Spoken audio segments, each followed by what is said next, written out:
السلام عليكم ورحمة الله وبركاته. أهلا بكم في قناة هدى سويت. ازيكم يا حبايبي؟ عاملين ايه؟ وحشتوني وحشتوني وحشتوني من الفيديو اللي فات. قبل اي حاجة كده وقبل ما نعمل اي حاجة، انزلي يا حبيبة قلبي صلي على النبي في الكومنتات عليه افضل الصلاة والسلام، وحطي لي اللايك عشان انت كالعادة بتتفرجي على الفيديو وبتنسي تحطي اللايك. بالله عليك يا حبيبة قلبي حطي اللايك عشان هو اللي هيرفع الفيديو.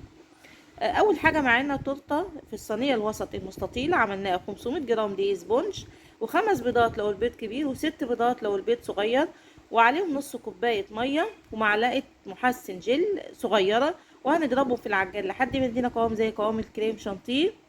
وبعد كده بنقسم المقدار زي ما متعودين نقسمه. اهم حاجه يكون نوع الكاكاو بتاعك كويس. هاتي كاكاو اسباني ونخليه قبل ما تحطيه على السبونج علشان خاطر الكاكاو بيكتل. وبعد كده نحط الصينية في الفرن، بتقعد حوالي ساعة، ساعة إلا حسب الفرن بتاعه. قطعنا الاسبونج بتاعنا بعد ما طلعناه على 3 طبقات، كل بنسبة المنشار على رقم 8 بتدينا 3 طبقات، وفي طبقة كمان زيادة. وجبنا القاعدة بتاعتنا دي مقاس 30 في 30. حطينا قطعة كريمة تحت قبل ما تحطي التورتة بتاعتك عشان خاطر تثبت معاكي وانت شغالة، وتثبت كمان مين اللي هيشيلها، ما تتزحلقش. التورته دي بتاخد دلوقتي حاليا، يعني بتاخد لها كوبايه ونص كريمه. طبعا في الصيف الكريمه بتختلف عن الشتاء. شغل الشتاء حلو قوي والله، شغل الشتاء وحشنا، بس ما فيش فايده، لازم هتشتغلي في الصيف وتشتغلي في الشتاء. وربنا يعيننا يا رب على على الشغل، اذا كان في الشتاء او في الصيف. حبيبة قلبي، واحدة كانت بتسألني بتقولي انتي بدأتي ازاي؟ والله يا حبيبة قلبي، انا قبل ما ابدأ اصلا شغل التورت والجاتوهات، يعني جربت في حاجات كتير قوي. اول حاجة الخياطة، انا كنت حابة الخياطة وعملت حاجات كتير، واشتغلت شوية في الخياطة. وبعد كده سبحان الله انا ما لقيتش نفسي في الخياطة، وابتديت شغل التورت. اول حاجه عملت الجروب اللي انا عملته، الجروب بتاعي دلوقتي بسم الله ما شاء الله وصل لحد داخل على 11,000 عضو في الجروب. طبعا ده ما جاش من فراغ يا حبيبه قلبي، الواحد تعب كتير في الشغل، بقالنا كتير شغالين. واول ما عملت الجروب ونزلت عليه جبت صور انا كنت بصورها من حاجات انا كنت عاملاها في الاول. شغل يعني كنت بصوره، بس ما كانش شغل، يعني بعمل تورته لاولادي، تورته لاي حد، وكنت بصور التورت دي. والله انا كنت بصورها على اساس ان انا احتفظ بيها لنفسي. ما كانش فكر خالص خالص ان انا هعمل جروب واشتغل في التورت والجاتوهات، بس انا عشان حابه المجال فاشتغلت فيه. والحمد لله اول ما شغلت الجروب وابتدى يطلب مني، وكل ما اعمل شغل انا اصوره وانزله على الجروب. ودي كانت البداية، والحمد لله نجحت في الشغل، وحبيت الشغل ده جدا عن شغل الخياطة. مش عارفة ليه والله، رغم ان انا لحد دلوقتي انا بعمل كل هدومي، انا اللي بعملها بنفسي، يعني انا اللي بخيط لنفسي هدومي وبحب الخياطة، بس ما حبيتهاش كشغل يعني. لكن انا حبيت التورت والجاتوهات، والله ما عارفة السبب ليه، بس الحمد لله ربنا وفقني. لاني تعبت طبعا عبال ما وصلت للمرحله اللي انا فيها دي. وما كنتش متخيله في يوم من الايام ان هيبقى ليا زباين وناس تطلب مني، والجروب يشتغل والدنيا تشتغل. اهم حاجه يا حبيبه قلبي البدايات، يعني اهم حاجه البدايات، ان انت لازم تكوني واثقه من نفسك وواثقه من شغلك قبل ما تشتغلي وتنزلي شغلك على الجروبات، عشان خاطر اللي يطلب منك شغل يكون الشغل بتاعك كويس ويطلب منك تاني. لكن انت لو مش واثقه في شغلك ومش واثقه في نفسك، لا ما تستعجليش وما تنزليش على طول، غير لما تعملي مره واتنين وتلاته. وبعد كده تبتدي تسوقي لنفسك وتعملي جروب وتنزلي شغلك على الجروب وعلى الجروبات البلد اللي انت فيها والجروبات اللي حواليكي، عشان خاطر الدنيا تمشي معاكي. يا رب تكونوا بتستفيدوا من الكلام، لان في ناس كتير بتسألني ازاي نبدأ مشروع، وازاي ونعمل ايه، وبيبقوا خايفين. طول ما انت خايفة انت مش هتعملي حاجة، يعني طول ما انت خايفة انت مش هتعملي حاجة. طالما انت شايفة نفسك في اي مجال بقى، مش شرط مجال الحلويات، في اي مجال طالما انت شايفة نفسك في المجال ده وهتعرفي تعملي فيه حاجة، ابدأي واشتغلي. لان يعني اوحش حاجة في الدنيا هي التسويف، ان انا اقول بكرة هعمل، بكرة هعمل، بكرة هعمل. يعني انا عن نفسي فضلت اقول بكرة هعمل لحد ما انا بدأت متأخرة. لو كنت بدأت بدري عن كده كان بالنسبة لي احسن كتير. بس الحمد لله كل شيء بأوان. فانتي حبيبة قلبي لو شايفة نفسك في اي شغل وحابة اي حاجة، اعمليها وابتدي مشروعك واشتغلي، وربنا يوفقك ويحسن ما بين ايديك يا رب. ربنا سبحانه وتعالى ما بيضيعش تعب حد. على قد ما تتعبي على قد ما ربنا هيديكي. لكن مش طول ما انت قاعده وبتقولي انا خايفه وخايفه ابتدي، لا انت كده مش هتعرفي تعملي حاجه، وهتفضلي طول عمرك خايفه. ابدأي الأول بالنسبة طبعا للشغل بتاعنا، ابدأي بالكبات. نزلي كده عروض، الناس بتحب العروض قوي قوي قوي. أول ما تنزلي عرض، عرض ورا عرض، الناس هتبتدي تعرفك. وأول ما أديكي تمشي بقى اعملي تورت ونزلي، وواحدة واحدة كده والدنيا هتمشي معاك وتظبط بإذن الله. معلش أنا خرجت عن الموضوع، بس انتوا عارفين شغلنا. جلسنا التورتة بتاعتنا وطبعا حطيناها في التلاجة شوية، بالذات في الحر ده. يعني خلصي تجليس وحطيها في التلاجة شوية، يعني عبال ما تخلصي اللي وراكي وتروقي مطبخك وتعملي الأكل. وبعد كده تقومي تطلعي التزيين ده، بتزيني كله بقى كل الشغل اللي عندك ورا بعض. أنا هنا عملتها وحطيتها في التلاجة، وهي طلبت مني التورته، ما قالتليش شكل معين، بس أنا بصراحة عملت لها الشكل ده. يعني انا عارفه زبونتي بتبقى عايزه ايه. وبعدين كانت عايزاني اكتب على التورته، فقلت عشان خاطر اعرف اكتب على التورته فعملت اللي هو الفور سيزون ده. وهكتب بالجيلو الفراوله. احلى حاجه تكتبي بيها هي جيلو الفراوله. تكتبي على النوتيلا او هكتب برضو على جيلو المانجا.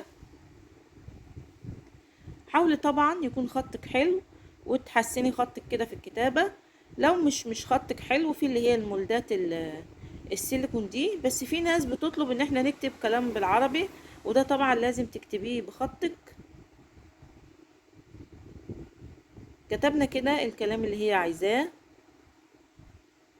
هنبتدي بقى نحط الشوكولاتات اللي عندنا، اي شوكولاتات بقى عندك حطيها.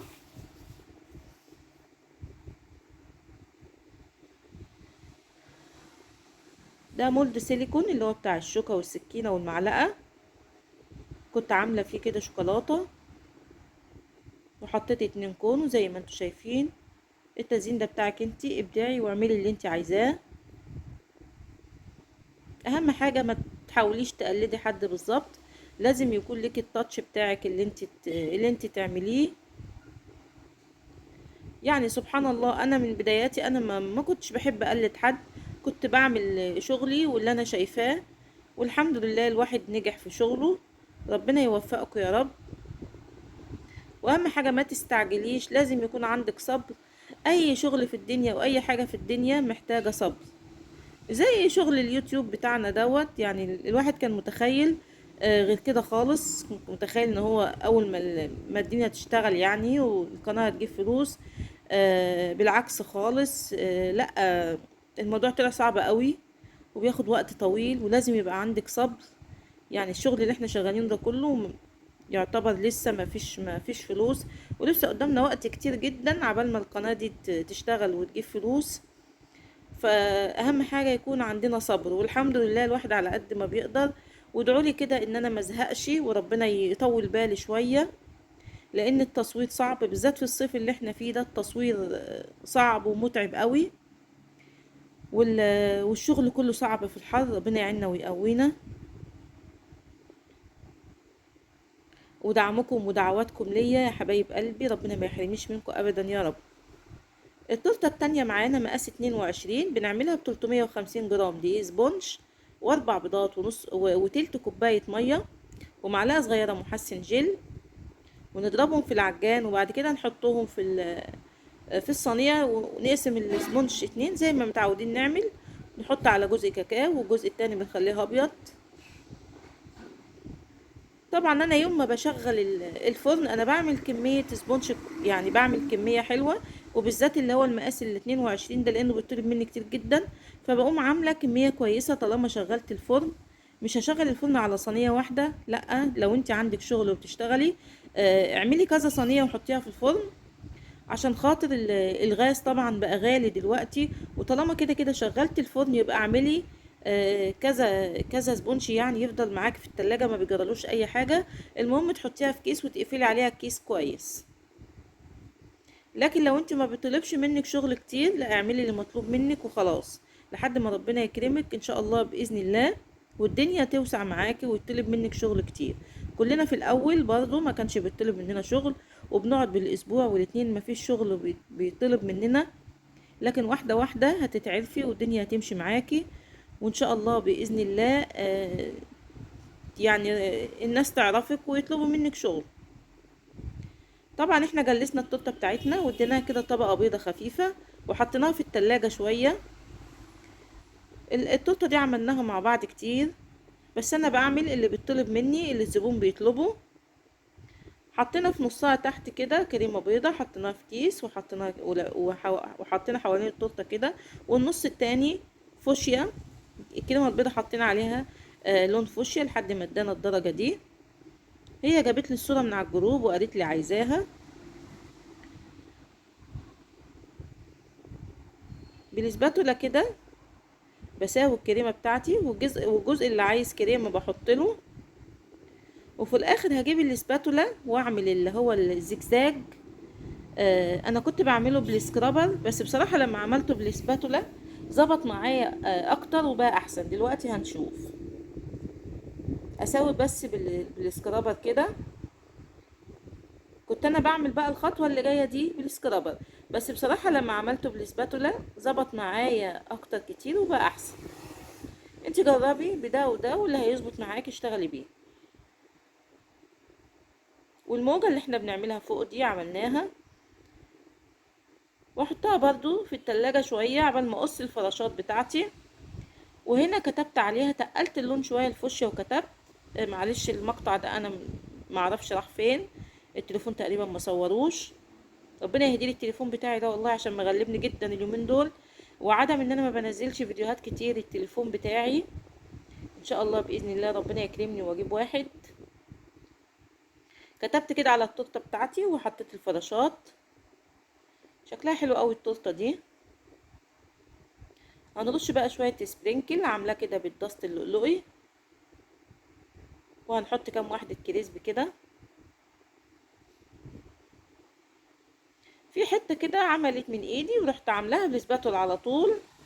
خلاص دلوقتي بقى الموضوع عادي. عارفين في اول الشغل اول ما ابتديت كده لا كنت ازعل واتضايق وابقى، لكن دلوقتي خلاص المواضيع عادي، بقينا نعرف نصلح اي حاجه يعني الحمد لله.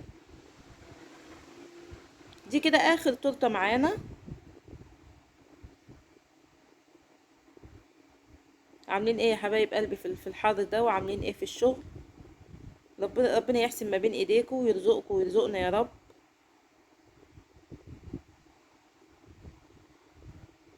التورته دي صاحبتها طلبت انها تكون شوكولاته. التورته دي مقاس 18، انا بطلعها ب200 جنيه، بقيت بطلع مقاس 18 ب200 جنيه، واللي اكبر منها ب250. واول تورته خالص اللي هي في الصينيه الوسط المستطيله دي 375.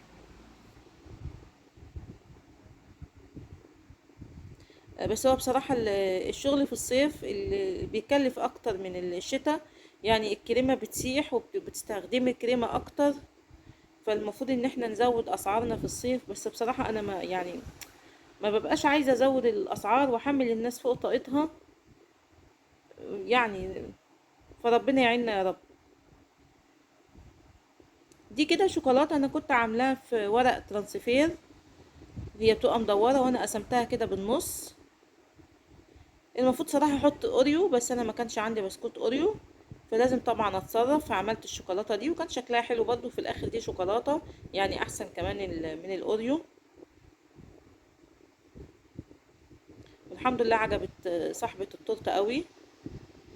وجبت هنا المولد اللي هو اللي فيه الشوكة والمعلقة والسكينة ده، حطيت اتنين كده في النص، وهمشي عليها كده بالنوتيلا البيضة.